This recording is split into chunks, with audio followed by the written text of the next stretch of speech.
Nah, Aku Laku dan Kredivo itu paling banyak DC lapangannya. Jadi kalau misalkan teman-teman sudah telat 90 hari, itu sudah dipastikan teman-teman akan ada DC lapangan yang akan mengunjungi rumah teman-teman. Assalamualaikum warahmatullahi wabarakatuh. Di video kali ini kita akan membahas mengenai gagal bayar di Aku Laku dan Kredivo setelah lebih dari 90 hari sejak jatuh tempo.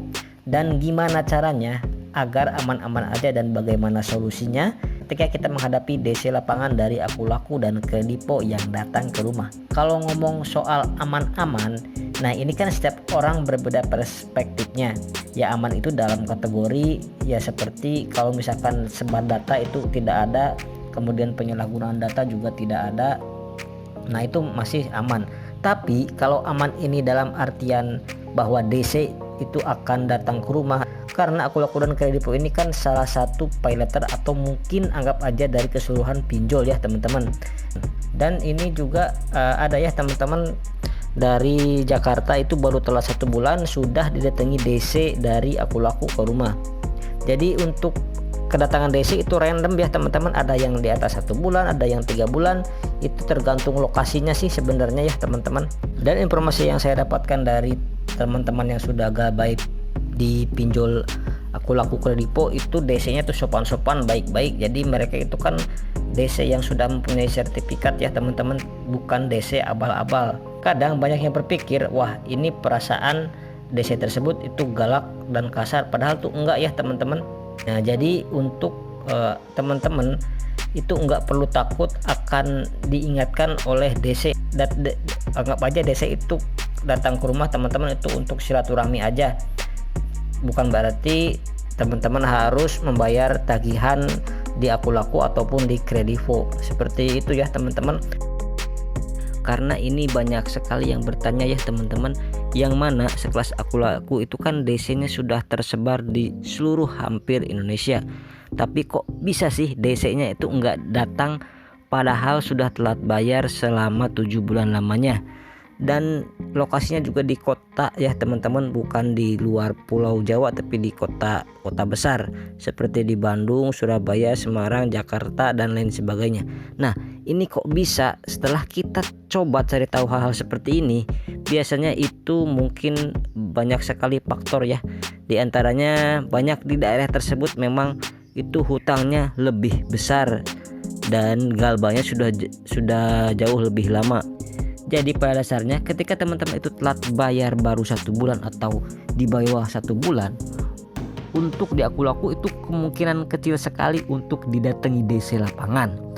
Namun untuk teman-teman yang sudah lewat 3 bulan ke atas di kota-kota besar, itu akan didatangi DC pinjaman online Aku Laku. Ya sebenarnya juga tidak ada secara akurat ya teman-teman, kita tidak bisa dipastikan apakah DC tersebut bisa datang ke kota teman-teman atau tidak. Ya kalau misalkan teman-teman tidak didatangi DC ya syukur-syukur ya teman-teman. Untuk teman-teman yang punya pengalaman terkait dikunjungi DC Aku Laku, silahkan teman-teman bisa sharing-sharing informasinya. Misal teman-teman dari kota mana, kemudian galbaynya itu berapa, dan seperti itu ya teman-teman. Jadi harapan saya untuk teman-teman yang telat bayar atau gagal bayar di aplikasi Aku Laku saat ini tetap tenang, tetap semangat dan jangan berkecil hati. Insya Allah semua akan baik-baik aja. Insya Allah nggak akan terjadi hal buruk apapun. Amin amin ya robbal alamin. Nah ini ada komentar ya di salah satu channel saya. Nah beliau itu bilang teman saya itu auto lunas setelah 1 tahun lebih pinjaman di Aku Laku ya. Jadi itu si temennya itu telat bayar ya teman-teman, ya istilahnya kredit macet lah di aplikasi Aku Laku. Dan setelah itu hokinya lagi dia minjam uang itu di ACC kembali ya teman-teman. Jadi itu sudah telat atau gagal bayar di aplikasi Aku Laku sudah lebih dari 1 tahun teman-teman.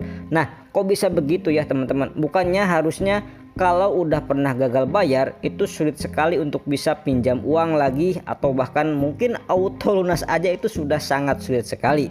Dan benar-benar ya mungkin teman-teman beruntung dan rezeki teman-teman, utang teman-teman itu dianggap lunas. Jadi mungkin Aku Laku tutup buku, atau mungkin ya hutang teman-teman itu diganti sama asuransi. Itu bisa jadi kemungkinannya seperti itu ya teman-teman. Tapi kan itu kan perbandingannya mungkin 1:1000 ya teman-teman. Jadi ya dari sekian banyak orang mungkin satu orang yang dilunaskan seperti ini. Kenapa hal ini terjadi? Jadi ketika kita atau mungkin hal-hal seperti ini terjadi, ya kita nggak bisa tahu apakah kita bakal auto lunas atau enggak. Ya karena gini lah teman-teman ya, kenapa kok hal itu ada yang bisa dapat lunas meskipun belum bayar? Biasanya karena ya aku tidak mau datanya jelek ataupun tingkat orang-orang yang gagal bayar lebih dari 90 hari. Itu semakin hari semakin banyak. Pastinya kalau hutangnya nggak seberapa, hutangnya juga nggak lebih dari misalkan puluhan juta, terus kemudian kemungkinan orang ini bayar, maka tim analisis aku pasti akan ngasih info ya, mending orang ini di auto lunasin aja, mending orang ini diputihin aja datanya. Itu bisa jadi karena ya kalau enggak bayar, selain rugi uang, aku secara data juga rugi secara performa ya teman-teman. Jadi gini ya, di mata OJK aku jadi jelek karena akan ada indikator TKB 90 ya. Jadi tingkat gagal bayar di lewat 90 hari seperti itu ya teman-teman. Terus ada beberapa indikator lain yang kalau mungkin kalau makin banyak yang gagal bayar, terus kemudian durasinya makin lama, makin jelek, juga performa dari aplikasi pinjol tersebut itu akan mempengaruhi ya teman-teman. Ya karena ya kita tahu sendiri ya teman-teman, ketika kita sudah gagal bayar pinjaman online atau gagal bayar bank, pasti kita akan masuk ke blacklist. Oke, mungkin cukup sekian di video kali ini. Untuk teman-teman yang mempunyai pengalaman gagal bayar di aplikasi aku silakan bisa sharing-sharing informasinya di kolom komentar. Sekian dulu di video kali ini, saya pamit. Wassalamualaikum warahmatullahi wabarakatuh.